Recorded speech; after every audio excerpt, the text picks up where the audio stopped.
Hip-hop since 1987.com.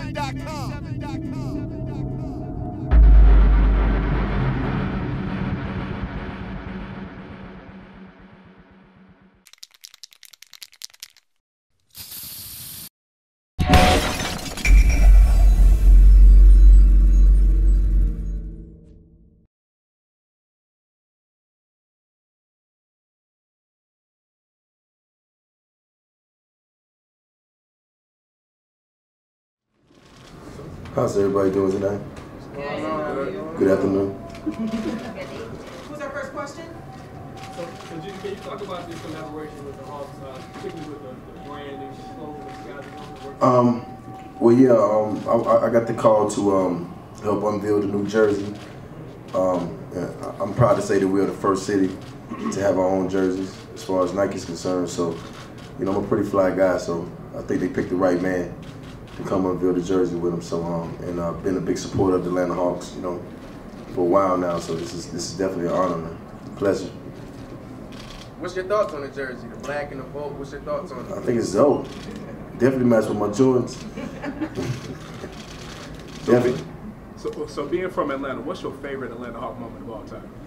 Oh man, that's a good question, man. I mean, you can go all the way back from Dominique and all the way now to some of the younger guys, man. I just think it only gets better, to be honest with you.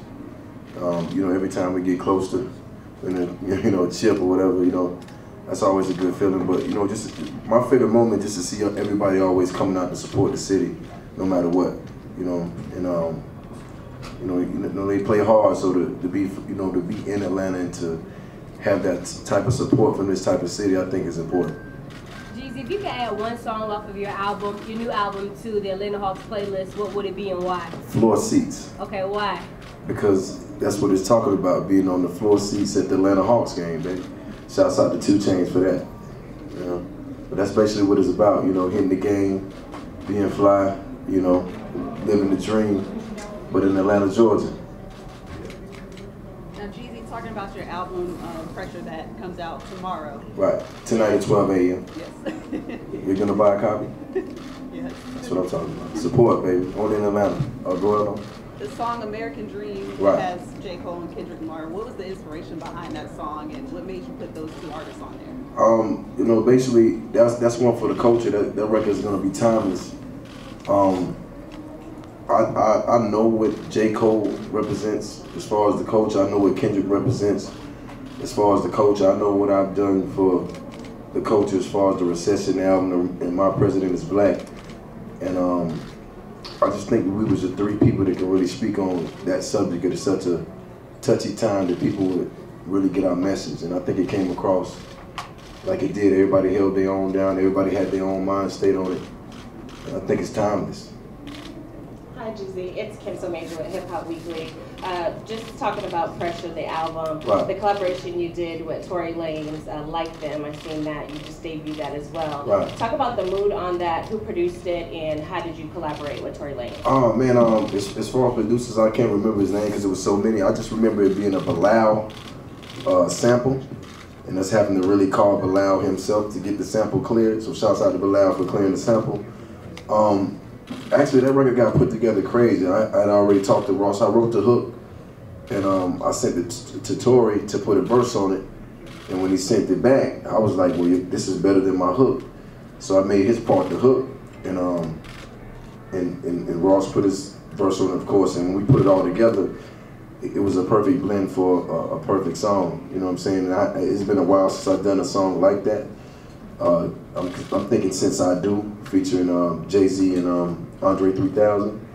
And I just feel like, you know, that was one of them ones. So, shouts out to them for that. Do you have a favorite track off the project?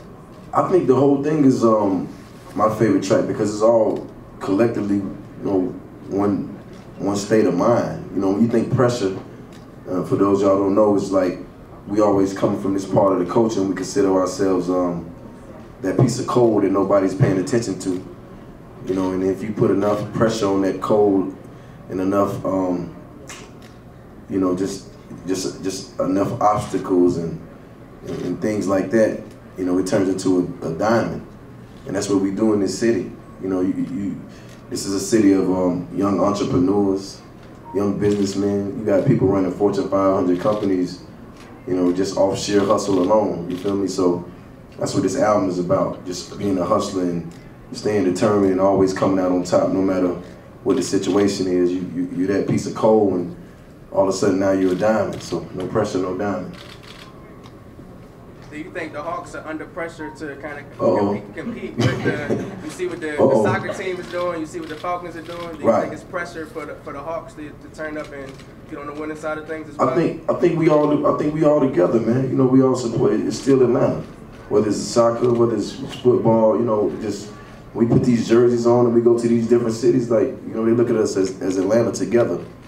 So I just think, you know, everybody got to do their thing and just keep the city going and build morale and just support anything that comes out of this city, because at the end of the day, we really all we got. You know what I mean? Real talk. Kim So Major with Hip Hop Weekly again. What does pressure, what's the impact that this album has, being your 8th album for your catalog? I think it's a great addition. I think it's a great addition. It definitely shows that my range is a lot, you know, wider than, you know, most might think, you know, because, you know, I've been around since the crunk music era, since the snap era, all these things, but I pretty much stick to my guns and keep my quality the same, you know, as a Sade, if you will, or Maxwell, or somebody who's really into their art. So I try not to just get too much attached to the things that are happening in real time, because, you know, they're happening and they're gone, or either they're happening and they stay, and if that's not who you are, and you kind of jump on that wagon, it's gonna be hard for you to keep your craft, you know, solid to your base and the people who really love you for what you do. You know what I'm saying? So to me, my music is more about inspiring and motivating and dropping, you know, wisdom and, you know, whatever my adversity was, you know, hopefully that can help you in some type of way. You don't have to really be from the streets. When I hear Michael Phelps say that he listens to my music before he swims, you know what I mean? That's real. When I see a 65-year-old man yesterday at a show I did that was doing the lights and the graphics tell me he's one of my biggest fans, that's a lot. When I hear President Obama shout me out at a correspondence dinner, that lets me know that my message is being well received, you know? We've got time for 3 more questions. So, Kodak from Players Lounge TV. So going back to the American Dream track, how important do you think it is for celebrities like yourself to be active in the social times like this? Well, I would take the word celebrity out of it. You know what I'm saying? Like, you got 3 kings talking to their people, talking to their culture, speaking for their culture. Is bigger than just rap music, because it was no financial gain behind it. It was us coming together to spread our word. You know what I mean? And at the end of the day, it's no different from somebody being from Yale or Harvard coming together to do something for what they believe is right. But we see what's going on in the world. Like, we see the things that happen, and it's because we're not on the front line every day don't mean we're not paying attention. So whether we can use our voice and our message to touch people, that's what we're gonna do.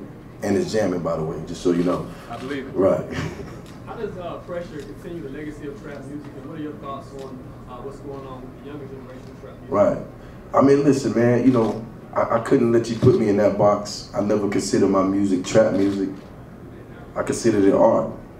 You know what I'm saying? I considered it, you know, my thoughts. It's like I don't want to get caught up in the genre of music because that's what somebody labeled me. You know what I'm saying? To me, it's more about, you know, how I'm feeling at the time and, you know, what I want to talk about. You know what I mean? My beat selection might be, you know, hip hop, you know, varies to Southern, but I never went in it with like, this is trap music. You know what I'm saying? It's like, no, this is real life. And that's what I'm gonna speak on any and every time. If you heard anything I ever said, just know I either saw it, I did it, I felt it, I tasted it, or it happened to me. You feel me? How you doing, sweetheart? Uh-oh. Right. There you go. See that? All you gotta do is ask. Thank you. Jeezy, we here with the Hawks, of course. Could you tell us what your favorite Atlanta Hawks jersey would be of all time? I think it's gonna be this one I'm unveiling tonight because I'm unveiling it. You know what I'm saying? I would imagine so. This gonna be a Jeezy throwback. Y'all keep this in the history books. So when they come back and Jordans come out in 2013 or 2020 to match them, just know I unveiled that. Yeah. Thank you, everybody. That is the final question. So, thank y'all. Enjoy the game. Buy the album. Download at 12 o'clock tonight. So.